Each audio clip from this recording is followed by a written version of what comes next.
Elle dirige des projets innovants de recherche appliquée en partenariat avec l'industrie depuis 9 ans. Elle possède plus de 20 ans d'expertise en conceptualisation et en développement d'applications et de techniques spectroscopiques, d'imagerie hyperspectrale et de télédétection appliquées aux matrices alimentaires. Qu'est-ce que c'est l'imagerie hyperspectrale? C'est en effet une technologie qui permettra d'améliorer l'assurance, le contrôle qualité ainsi que l'efficacité de production en réduisant enfin, les pertes et le gaspillage alimentaire. Imaginez que vous avez l'accès à une technologie qui vous permettra de voir tout ce qui ne devrait pas se trouver dans la matière première ou bien dans le produit final. Une technique de détection en temps réel, en continu, mais au-delà de tout système visuel conventionnel, de plus que vous pouvez mettre directement sur la ligne de production. Alors, la lumière blanche est composée d'une multitude de longueurs d'onde où chaque longueur d'onde peut être associée à une couleur. Quand la lumière blanche, quand elle atteint un objet, cet objet va absorber certaines longueurs d'onde et en réfléchir d'autres selon la composition chimique. Donc, tout ça dépend de la composition chimique de ces objets. Par exemple, si on prend les végétaux, donc la chlorophylle qui est présente dans les végétaux va absorber toute la longueur d'onde sauf celles qui sont dans le vert. C'est pour ça qu'on voit les végétaux comme verts. Toute cette lumière réfléchie peut être capturée avec une caméra spéciale qui s'appelle la caméra hyperspectrale. Ce qu'ils nous ont dit d'être créatifs. Je ne peux pas amener tout le montage, mais je me suis dit peut-être je vais vous au moins montrer la caméra hyperspectrale. Tout ce qui sort d'une caméra classique, c'est une image qu'on appelle une image en RGB, et c'est enfin une image comme ça. Donc, on ne peut pas voir beaucoup de choses, c'est pas mal la même chose sur cette image.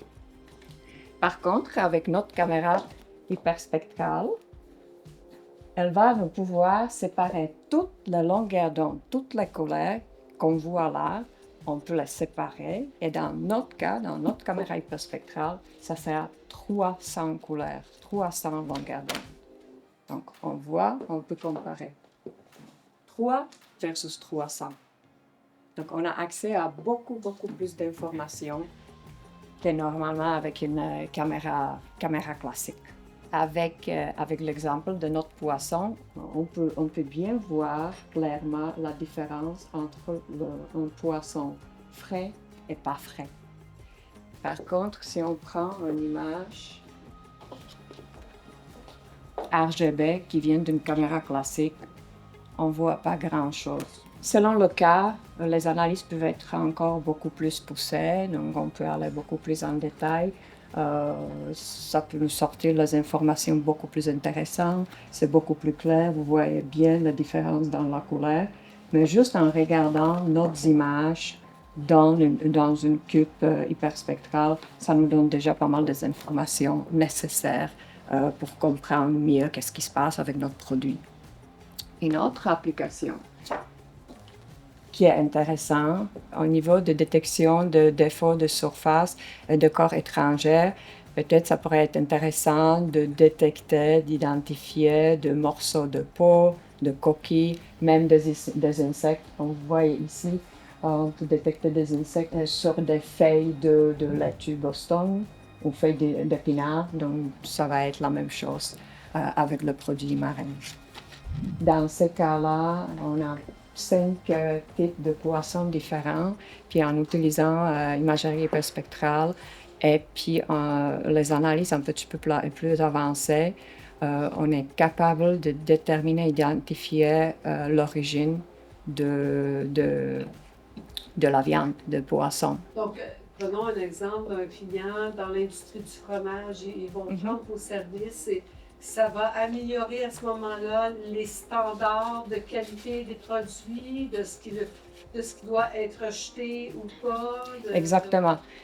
Par exemple, dans le secteur de fromage, On est en train de développer un outil pour aider aux experts fromagères d'évaluer la qualité puis l'âge de fromage. Donc, si on prend des cheddar, ça va être un outil beaucoup plus objectif dans le sens d'évaluation de l'âge de fromage. J'imagine aussi que vous faites de la formation, que vous, Il vous faut. accompagnez les clients. Il faut parce que c'est pas, à ce moment, c'est pas un appareil qui peut être pris et puis opéré par juste par n'importe qui. Il faut avoir certaines formations pour être en mesure vraiment d'opérer. Mais sinon, c'est pas difficile. Dans les derniers 5 ans, il y avait beaucoup d'avancements au niveau de la technologie, au niveau du hardware. Avec l'avancement dans le secteur optique et photonique, si une caméra hyperspectrale, ça fait 2 ans, ça coûtait 50 000 $. Aujourd'hui, 3 ans plus tard, ça coûte 15 000 $. Donc, c'est ce qu'on capte et ce qu'on cherche. Et si on peut aller vraiment en dehors de visuel, au-delà de visuel, là, on est capable de voir. On ne peut pas rester dans rouge, vert et bleu parce que ça ne va pas marcher. Il faut vraiment aller dehors. Merci, Michael.